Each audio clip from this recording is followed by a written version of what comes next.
works now, I guess, right? Thank you very much, first of all, for having invited me here. It's my first Almaty University that I have an honor to speak to the students of. And I was asked by Professor Zhang to come here to present to you some of very important things what the European Union is doing in Kazakhstan. But let me first introduce myself a little bit so that you know who you are talking to. I am coming from a neighboring country of what Professor Rivière has referred to. We are not in the most friendliest relations with Croatia always, but since we have joined the European Union, we are all friends. I'm from Slovenia. It's a small country just close to it, neighboring the country, and in certain ways it is similar to Almaty in terms of population. It has 2 million. In terms of having mountains, the only thing that Almaty doesn't have is the sea, which we do have 46.6 kilometers of. So that's an important information there. Croatia has much more of the sea. I have been in Kazakhstan now for 2 months only, so I may not have all the answers to all the questions you will have, but I have managed to already get to know quite a lot of what we are doing here as the European Union and how Kazakhstan is faring and how Central Asia is. And of course, to get here, I had to go through a very demanding interviews. So I had to read a lot on the country and on the region. Before coming here, I was working in the European Commission. I was heading the cabinet of Commissioner Lenarčić, who was dealing, he's a Slovenian commissioner. If you are curious about how European Union works, every member state sends one commissioner, and then it works like a European government. And the Slovenian commissioner in the past commission had a topic of humanitarian aid and civil protection. So meaning that we were dealing with disasters of all sorts that have been happening, either the wars or conflicts, but as well as forest fires and floods, including the floods here in Kazakhstan. So that's what I was doing before. And before that, I was in Moscow as a deputy ambassador of the European Union for 3 years. That was in between 18 and 21, so just before the Russian aggression on Ukraine. And before that, I was in Ukraine, working for the OSCE there as a deputy head of special monitoring mission, which was dealing with the conflict in the east, in Donbass. And before, I was working in the UN and OSCE, so multilateral world and international organizations is something that I was always specializing in. So that's a little bit about me. You may have seen my CV. I don't know if this was sent, but I just thought maybe of also explaining it with my own words so that you know who you have in front of you. As far as the topic of today's lecture address is, I'd like to say that if we are very honest with ourselves, we have to know that there was very, very limited relations between the European Union and Central Asia in the past. I cannot say that there were no relationship. Of course there was. Since Central Asian countries became independent countries, for 30 years we have been cooperating as the European Union. European Union of 30 plus years ago, of course, was a different European Union than it is now. It didn't have countries like mine. It was a smaller union, and it was at a time starting to do relations. And I think as a priority, it didn't have so much Central Asia. Central Asia was far away in a way. What it had was enlargement, was a neighborhood. So those were the priorities of the European Union at that time. Also, to be honest, we have to say also Central Asia probably wasn't looking so much into the European Union to an extent, but it was also, I mean, there was Russia, China, there was the economic development, there was internal development. Central Asia, even as a region, was not a region so much as it was developing its relations with the rest of the world. This has all changed, if not before, I would say with annexation of Crimea in 2014, and then definitely in February 2022, when Russia unprovoked attacked Ukraine. That's when I would say we have opened our eyes, we, the European Union, have seen that there is a great potential in this region. We didn't do it before, we didn't have to. We had Russia, we had transport routes through Russia, we didn't have to invest into anything, we just were shipping our goods to Asia and vice versa via Russia. We have been buying a nice, relatively cheap oil and gas from Russia, so it was fine. We didn't need to look for alternatives. What February 22 has shown us was, of course, that we do need alternatives, and then there is alternative. An alternative is Central Asia. Kazakhstan in particular, due to its size and due to its transport route between Asia and Europe, but not exclusively. When we look at the Kazakhstan and we look at the region, we see potential in, I would say, particularly Uzbekistan, simply because of the connections of the routes and because of the size of the population, etc. But we also think that the stability of the region of Kazakhstan, Uzbekistan, and of the region is very much one country depend on each other. We cannot only develop the relationship with one of these countries and forget about the others, because stability needs to come from the region itself. So when we are now looking into the working with the region, we are looking very much at all 5, plus perhaps Mongolia countries when we are doing it. And I think also, and that has been the consequence of a very bad event of February 22, has actually brought also the region together. Before, from all we can understand, there was not so much cooperation between the Central Asian countries themselves. All of them had relationship with the third countries, but not so much among themselves. Now we are seeing a lot of so-called C5 meetings, where the presidents of all the Central Asian countries meet either alone, or ministers or other levels, either alone or with the so-called +1. So when the German chancellor comes, organizes a meeting, or a French president or American president, so there are these kind of C5 +1 meetings. So there is much more of this regional cooperation. And that is also very interesting to us in the European Union. We in the European Union like to see regions as one. We are never looking at bilateral relations so much. We are always looking at region-to-region cooperation. So that's why it has become even more interesting as a region to us than before. I would say that there are probably 3 to 4 areas which are of great interest to us and I will here go a little bit region and Kazakhstan, because I am, after all, ambassador to Kazakhstan. I cannot speak so much with so much authority about other Central Asian countries. But as I mentioned, we look at the region as a whole. There is ambassador in each, EU ambassador in each of the Central Asian countries. So we are, of course, cooperating very closely.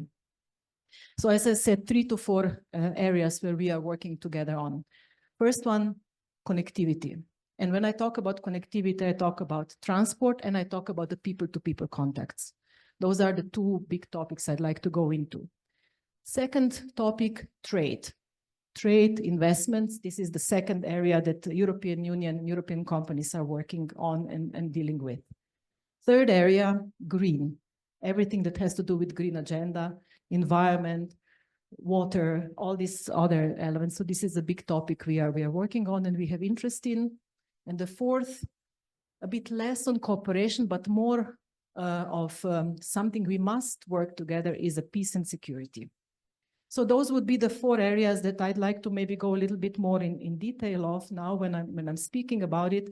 And at the end, I will also probably mention a couple of issues where we have a bit of challenges, because there is a bit of opportunities and challenges that we have in this region. So when you talk about the opportunities, and when I talk about transport or about connectivity, I mentioned in the beginning, before we didn't have to look at these transport routes through Central Asia because we had a nice, cheap ways to get through Russia, the biggest country. We developed that, it was all done. Now we have to invest in the transport routes through Central Asia. Even if the war in Ukraine ends tomorrow, it does not exclude the need that we need to have alternative routes. We cannot anymore depend only on one, either country or one way. And that's why if somebody is asking me now, oh, but we know if the war ends and war should end, and we all agree with that, then you will go back to Russia and you will forget about us again. No, we have learned our lesson that we need to have these alternative ways.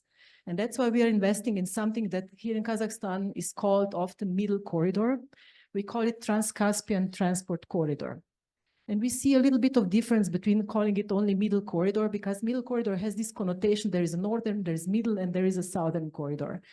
What we are talking Trans-Caspian corridor is not only about one route here to there, east to west or west to east, but it's rather, how should I put it? Some have put it like a reviver of the Silk Road.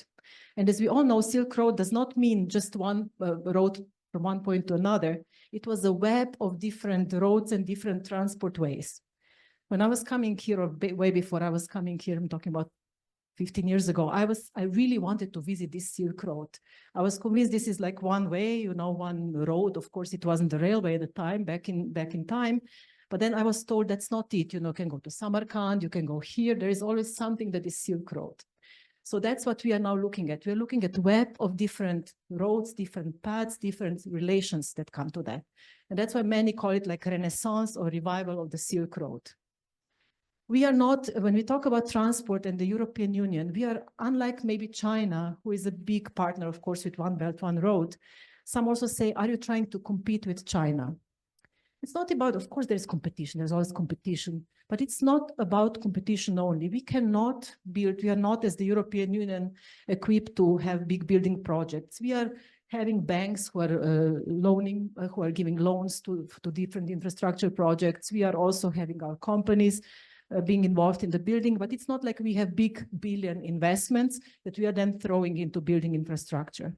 However, we see it very complementary to the, if we want to, we can see the project of One Belt, One Road and the connectivity projects of the European Union Trans-Caspian Transport Corridor as the very complementary ones. Right now, we are focusing very much on so-called soft infrastructure. Soft infrastructure means if you want to create the path between Asia and Europe, what you are confronted with as a company is a big cost of transport. There are several reasons. One is, of course, that you have Caspian Sea that doesn't have a proper yet connection. There is not enough ships and so on, so that adds to the cost. But the second big cost is actually administration, it's bureaucracy, it's borders. So what we are trying to now invest in and work with the partners on this Trans-Caspian route is actually with digitalization, with digital ways, to try to reduce this bureaucracy, to try to reduce the cost of customs or of documentation that companies have to provide when transporting from one place to another. So that is one thing that we will be looking at. And the second thing I mentioned, Caspian Sea as a big challenge for transport. The second big thing we are investing in is on upgrading in the ports. So that's one thing. And then, of course, the ships and vessels will be the third challenge, and environment, the fourth challenge. But right now, this is the focus that we are involved in the relatively short term. In the longer term, of course, we are also working very much on the potential investments in the infrastructure projects. There are also some infrastructure projects that are going on between Kazakhstan and Uzbekistan. We are looking at the ways, because as I mentioned to you, it's not only about developing one country's transport and infrastructure, but to develop the region as a whole. So that's on transport. Then we come to the people-to-people connectivity. That's an important subject. And here, having students in front of me, that's one thing that always I would like to emphasize, because Kazakh people, but also I would say Uzbek and Central Asians in general, are very curious people. They're interested in abroad. Recently, I heard that it's 80% of Kazakhs that never travel, and 20% of Kazakhs actually travel a lot. So, you know, that percentage may increase further. We will see when the connectivity increases, when the knowledge increases, but there is a big interest. We see all these scholarship systems that are happening. We see the education interest here in Kazakhstan. And we would like, as European Union, to invest more in these educational projects and more to help the movement of young people between one and the other. And I'm talking both directions, Europeans here and Kazakhs in Europe. So those are the ways that we are looking at. So there is Erasmus projects, I'm sure you have heard about. We are looking at exchanges. There is a Horizon where there is an exchange of researchers. There is also companies, etc.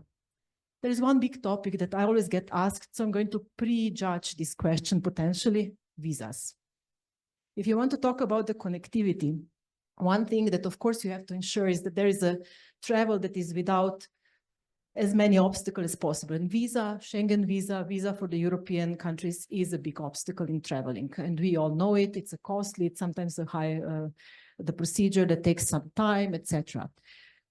We are not there yet, but we are talking to the government about the so-called visa facilitation agreement. It's not yet visa liberalization, so we are not yet ready to do the visa free, because for that there are certain requirements that I'm not even fully aware of, but at least for the time being, the member states are very much looking into at least making it easier for Kazakh citizens I'm talking about Kazakhstan. I honestly don't know where we are with other Central Asian states, but at least for Kazakhstan, we are very much looking into trying to see how to get the procedure for the visas and the cost for the visas lower. It will take some time. One reason is that if you know anything about the European Union, you will know that we are very scared of migration in general. Of course, Kazakhstan as such is not a country where we are fearing many migrants from. Actually, we might even welcome some migrants from Kazakhstan because we do need good qualified workforce in Europe. But at the same time, we are, migration is a bigger topic. It's not about Kazakhstan or Uzbekistan or even Tajikistan, but it is really about whenever you mention visa facilitation, all our ministries of the interior start being afraid, and they want to have assurances and reassurances. So it will take some time, but that's an important element. So people-to-people contact and transport and the connectivity. This is that first topic I wanted to talk about. The second big topic I mentioned was trade and investment. Here, it's not really European Union that is dealing with this thing. Unlike perhaps some of the countries where they have more state-owned companies, we don't. In the European Union, the companies tend to be small and medium enterprises. And what we are trying to do as the European Union delegation is not to create businesses, but to create the environment, or trying to talk to the authorities of the Central Asian countries, including Kazakhstan, to ensure that the policies are such that the investment is welcome. What we are sometimes seeing, I was talking about bureaucracy, corruption, all these topics have to be rule of law, very important one. So we are working that there would be the companies from the European Union would actually feel comfortable investing in the environment such as Kazakhstan. It is also interest of Kazakhstan and of other Central Asian countries to attract investment, not only in oil and gas, where there is already huge investment, but actually to diversify the economy, to go into other economic issues. And that's where I think we can work very closely together with Kazakhstan to look at what are the areas and which companies we, meaning European Union delegation and the member states embassies, can try to attract when we come here to Central Asia. So that's the trade and investment. And here I would say rule of law is a major topic, simply because no European company will come anywhere, including here, if they don't know that their investment is safe. Safe in a sense, if something happens, that they have some courts, independent courts that they can go to in case there is a problem, that they can deal with, and that they can do business as normal. So rule of law, we are constantly emphasizing this to the Kazakh government on my behalf, and I'm sure that my colleagues in other Central Asian countries are doing the same in their countries. So that's about this second topic of trade. And then we come to the big topic that I know is so interesting for the young people in particular, green agenda. You know that we in the European Union are very strong and will continue to be strong proponent of the green agenda, of the Green Deal. Here I'm also going to be a little bit honest with you and say that unfortunately the war in Ukraine and the COVID and all the economic crisis have probably slowed down some of our ambitious plans from the 2019, where we really thought that we will be trying to be carbon neutral by 2030. The cars, we will be investing in the electric cars, and we will be without electric cars until 2040. I think we had to adjust our plans a little bit more, but we all know and we are fully aware that the climate change is upon us. European Union, European countries, but also Central Asian countries are very prone to disasters that have to do with the climate change. We have seen the floods in Kazakhstan. We are seeing the water shortages in Uzbekistan as well as in Kazakhstan, partly because of wrong economic decisions of the past, but partly also because of not following the green agenda. We see in Kazakhstan, what we see from both of us, the fossil fuel dependency continues to be huge. So our projects are very much aimed, we call it, have you ever heard of a thing called Global Gateway?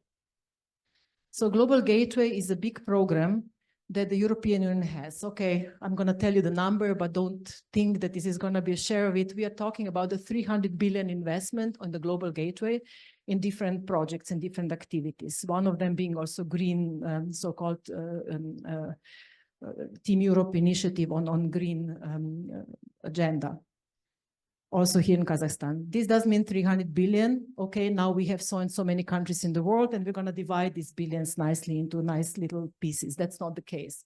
The way that the European Union does its business, it's finances projects that are going into the goals of the green agenda. And this 300 billion is not something that comes from the taxpayer pockets of the European citizens, but it's private-public partnerships. So we're talking about the bank loans, we're talking about the private investment, and we are talking about partly the public money that is sort of a seed money that would attract other investments. So Global Gateway, overall worldwide, has the green project as one of the main ones. Here we're talking about two things: getting away from the fossil fuels dependency. And here in Kazakhstan in particular, we really need Kazakhstan for the critical raw materials. You heard also about this terminology. I'm sure there is 18 from the chemical periodic system, 18 out of 34 minerals that we as the European Union have declared as crucial for our green transformation, from green transition, are in Kazakhstan. So we have to be very careful when we come here that we don't come and exploit these resources and extract them and take them and leave the mess behind, but rather that when we are coming here, digging out extracting these critical raw materials, that we also leave sustainable environment behind, that we offer technologies, that we offer environmentally friendly activities when we are extracting these minerals. That's why it is a slow process. And it makes some people in Europe, as well as here in Kazakhstan, quite nervous. We don't do things fast. We do things sustainable. That's our motto in a way. As maybe some other investors from some other countries come and immediately give money and immediately invest, we tend to be a little bit slower in these bigger projects when it comes to extracting the critical raw materials and making sure that they are sustainably extracted. There is also an idea from Kazakhstan to have them processed here in Kazakhstan. So there is, because as you may know, now they're extracted, taken to Russia or China for processing, and then brought back and transported further. We can understand this motivation of Kazakhstan, but for that, again, investments are needed, investment climate is needed. So all of this is very much interconnected. So that's first part of the green agenda. And the second part of the green agenda, because we all have to get out of our fossil fuel dependency. We have to get away from it. We are very concerned when we are seeing that Kazakhstan is now burning even more coal than before. Even if you look at Europe, there are some places that are burning now more coal or using more of the dirty fossil fuels than before. So we have to jointly find a way to get more into the renewables, investment in renewables. There are plenty of opportunities here in Kazakhstan for the wind, for the sun even, not in Astana maybe, but everywhere else. There is quite a lot of opportunities for that. And we should really look and use, and that's where we are attracting or trying to attract our companies to invest in. So that's on this third agenda item. And then I come to the very last point of the agenda is the peace and security. I think, and here again, I'm going to talk more about Kazakhstan and about Central Asia as a whole, but I'm almost sure that I can apply this to them as well. Kazakhstan has been very vocal, Kazakhstan's president in particular, about the peace and how Kazakhstan is very much into multilateral and into world and how they want to support the UN Charter and working on everything in UN Charter. The president has also quite often been talking about neutrality of Kazakhstan when it comes to the conflict, to the war in Ukraine. And how this should be resolved and the peace should come. And we agree with that. That's absolutely the way. And as you know, European Union is a peace project. It has started after the Second World War as a peace project, and it has not had a war on its territory since the Second World War on the territory of the European Union. There were wars in Europe, if you think about the Balkans, if you now look at Ukraine. We never expected that something like Ukraine can happen. We got softer in many ways. We didn't invest in our defenses because we just thought that this cannot happen again to us. We have learned differently, but we are definitely still promoting very much the peace agenda. And here we see the commonality also with Kazakhstan. But as I said, I'm convinced also other Central Asian countries are on the same page with that. Having said that, we cannot, I have great respect for President Tokayev and his diplomatic skills, but whenever somebody is talking about, yes, we have to sit at the negotiation table because, you know, Russian army is simply invincible. He's been talking about invincibility of Russian army. That may very well be true. They probably are invincible, or it's very difficult to win them over. But so what should we now do? We should just say, okay, they're invincible, so let's just let them grab a couple of regions and some territory and let's just sit at the table and negotiate. What price are we paying with that? We cannot simply recognize, yes, they're invincible, so let's go back, because they are not the only army that is invincible. There are other armies. So we are completely ruining the world order with just admitting that this is it and, you know, they have attacked and let's just go ahead with it and let's negotiate. Next day, somebody else will attack their others, or Russia will attack again because they have managed so far. So that's why we as the European Union, of course, agree that the war has to end, and we also all agree that it will not end on the field, on the military field, but that it will have to end at the negotiation table. But we just have to make sure that when we sit at the negotiation table, that there is very clear clarity what the world order means, and that there is UN Charter that has to be done, and that what Russia has done with its unprovoked attack is that they have broken the international law and international order. So that's what we are saying. That's why we'll continue as the European Union to support Ukraine, including militarily, including economically, in humanitarian terms, and in all other ways. There is another way how we are supporting Ukraine, and here is where I'm coming to a bit of a negative agenda with Central Asian countries, including Kazakhstan: sanctions. As you know, we have introduced sanctions against Russia because we saw it, and again, Russian regime, because we see that we a little bit we were helpless, one has to say. We were not ready to go and attack and go back with the defense. So we were, our motivation behind introducing sanctions towards the regime, not towards Russian people, I have to emphasize that again. We have wanted to weaken the regime. We have wanted to cut their economic ties and their economic military industry. We have not succeeded, and one of the reasons why we have not succeeded, at least not yet, is because Russia has helpers out there that are helping it circumvent the sanctions that have been introduced by the United States, by the European countries, not only European Union, but some other countries. And one of these circumventors is also Central Asia and all the Central Asian states. They have seen the opportunity. Russia has seen the opportunity of circumventing by selling or reselling, re-exporting the products from the European Union to Russia. So we are very much in discussion with Kazakhstan. I can tell about Kazakhstan again. I would not like to speak about other countries because I don't know the details of it. And I have to here admit that Kazakhstan has been cooperating with the European Union on trying to cut on the circumvention of sanctions.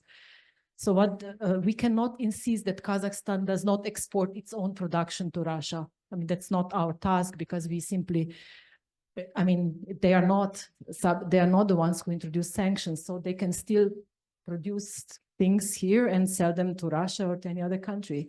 So we don't like it, but we cannot stop it. But what we will continue insisting on, that the European products cannot be brought to Kazakhstan or Kyrgyzstan or other countries, and then from here on, then re-exported to Russia, because these are the European products that are on a sanction list. And again, I know that Kazakhstan has really tried and has introduced in several legislative amendments and things, so they're really watching the export much more than any other Central Asian country, or if you want me to be very honest, China or Turkey. So they're much better there. But at the same time, that's one thing that is an irritant, as we call it, in our bilateral relations. The second difficult topic that we have with Kazakhstan and with some other states of Central Asia is the issue of human rights and democracy. We are very much watching what is going on in this area. And we are not talking I was just recently at an event that was titled European Values. Are they being downgraded? I mean, in a way, I'm proud that they're called European values, but we have to also say these are universal values. These are the values that have been adopted by the United Nations, by the OSCE, of both of which Central Asian countries are members. So it's not a commitment that we are saying, we Europeans are saying now you should do democracy and respect human rights. It's not us. It's Kazakhstan, it's Uzbekistan, it's Kyrgyzstan. All the countries have joined the OSCE and the United Nations, and they all have said we will respect these particular rights. So these are universal rights. And that's what we will continue to push to all of these countries of saying you have committed, you have to follow up on that. And we are expressing some concern because we are seeing some concerning movements, possibly particularly here in Kazakhstan after January 2022, but at the same time, because freedom of assembly, freedom of expression, freedom of the media are areas that we will be very much rights for the LGBT communities, non-intolerant, I mean, fight against intolerance and issues like that. We will definitely keep pushing this agenda forward. So these are some of the things and some of the issues that I wanted to tell you. I hope I was not too long. And very happy if you have any questions or comments, because I'm sure you may have some, even disagreements. I'm very happy to have a discussion. Thank you.